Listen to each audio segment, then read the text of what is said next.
Assalamualaikum warahmatullahi wabarakatuh. Izin memperkenalkan diri, nama Azhara Kinanti, NPM 20410403112 dari Fakultas Dakwah dan Ilmu Komunikasi, Prodi Bimbingan Konseling Islam. Di sini saya akan memenuhi ujian akhir semester saya dari mata kuliah Bahasa Indonesia yang diampu oleh dosen Ibu Rahmita Sari MPD mengenai pembahasan 10 soal dari mata kuliah tersebut. Di sini saya akan membacakan soal pertama. Soal pertama yaitu musuh utama dalam penulisan karya ilmiah adalah plagiasi. Jelaskan pendapat Anda mengenai tindakan plagiasi dan bagaimana semestinya Anda sebagai mahasiswa bersikap dalam menanggapinya. Menurut saya, plagiasi tersendiri itu memiliki arti menjiplak atau meniru karya orang lain. Pendapat saya juga sebagai mahasiswa mengenai plagiasi tersendiri dalam sebuah karya ilmiah, plagiasi merupakan tindakan yang tidak terpuji karena dengan kata lain kita mencuri karya ilmiah orang lain di dunia pendidikan. Pelaku plagiat tersebut juga dapat melakukan hukuman yang sangat berat.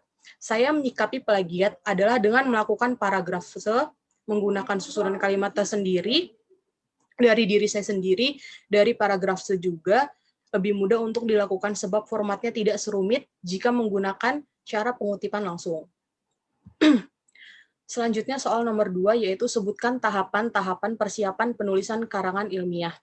Tahapan-tahapan penulisan karangan ilmiah terdiri dari yang pertama yaitu ada pemilihan topik, yang kedua pengumpulan informasi, yang ketiga ada survei lapangan, yang keempat ada penyusun hipotesis, yang kelima ada pengamatan dan pengumpulan data, yang keenam ada menganalisis dan menginterpretasi data, yang ketujuh ada merumuskan kesimpulan atau teori, dan yang ke-8 ada penulisan naskah.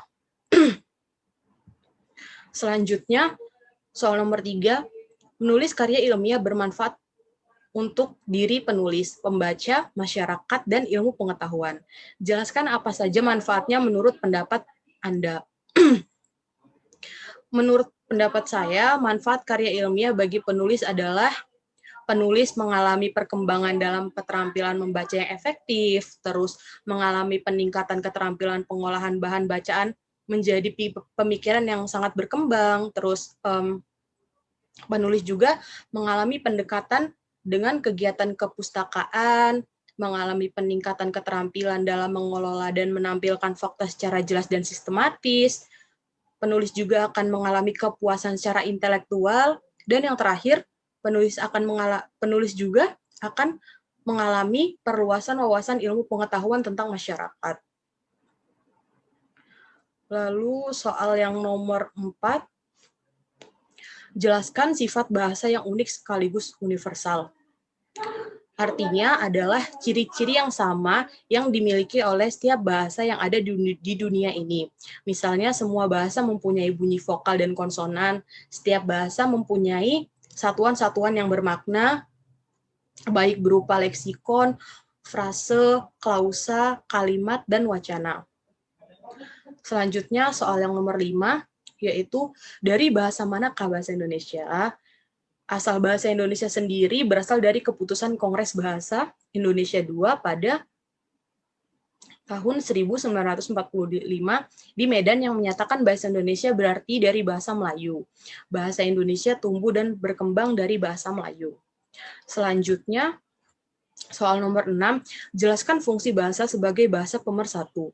Fungsi bahasa sebagai pemersatu yaitu sebagai pemersatu suku, agama, rasa, dan antar golongan, atau bisa disebut dengan SARA. Bagi suku bahasa Indonesia, bangsa Indonesia, dari Sabang sampai Merauke, fungsi pemersatu ini juga heterogenitas atau kebinekaan. Sudah dikecangkan dalam Sumpah Pemuda pada tanggal 28 Oktober 1928.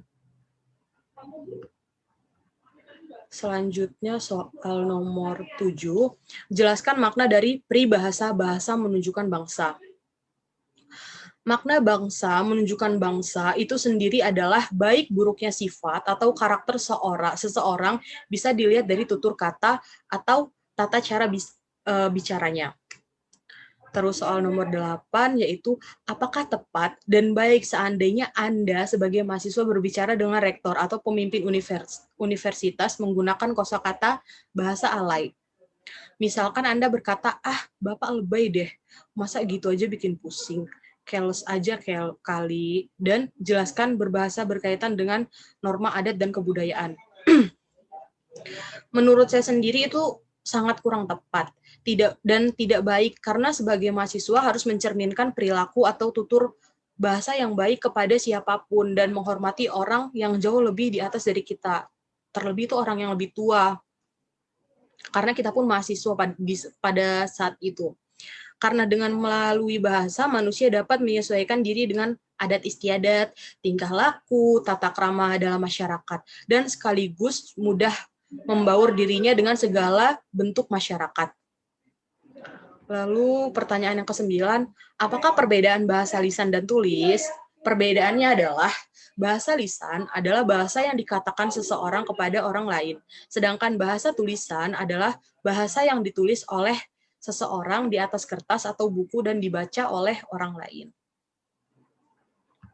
Pertanyaan terakhir yaitu kembangkan kalimat topik berikut ini menjadi satu paragraf dengan menggunakan tanda baca yang tepat. Pertanyaan yang pertama itu, kemajuan teknologi informasi telah mengubah keseharian hidup masyarakat. Itu minimal satu paragraf. Dan pertanyaan kedua yang B yaitu, mendidik anak usia dini harus dapat mengoptimalkan periode usia emas seorang anak. Minimal juga satu paragraf. Oke. Pertanyaan yang pertama, Indonesia atau bahkan di belah dunia kemajuan teknologi informasi telah mengubah keseharian hidup masyarakat. Contohnya sebagai masyarakat tidak bisa hidup tanpa gadget di zaman yang sekarang ini. Kesehariannya juga selalu berdampingan dengan gadget. Dan di zaman sekarang ini juga memang semua hampir dilakukan dengan gadget seperti berjualan online, terus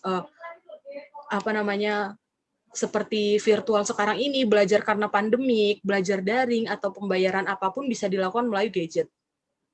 Lalu pertanyaan yang kedua, yang B, yaitu pendidikan usia dini harus dapat mengoptimalkan periode usia emas seorang anak, karena pada usia dini seseorang anak sudah mulai aktivitas, sudah mulai aktif, dan antusias terhadap hal yang dilihat maupun yang didengar.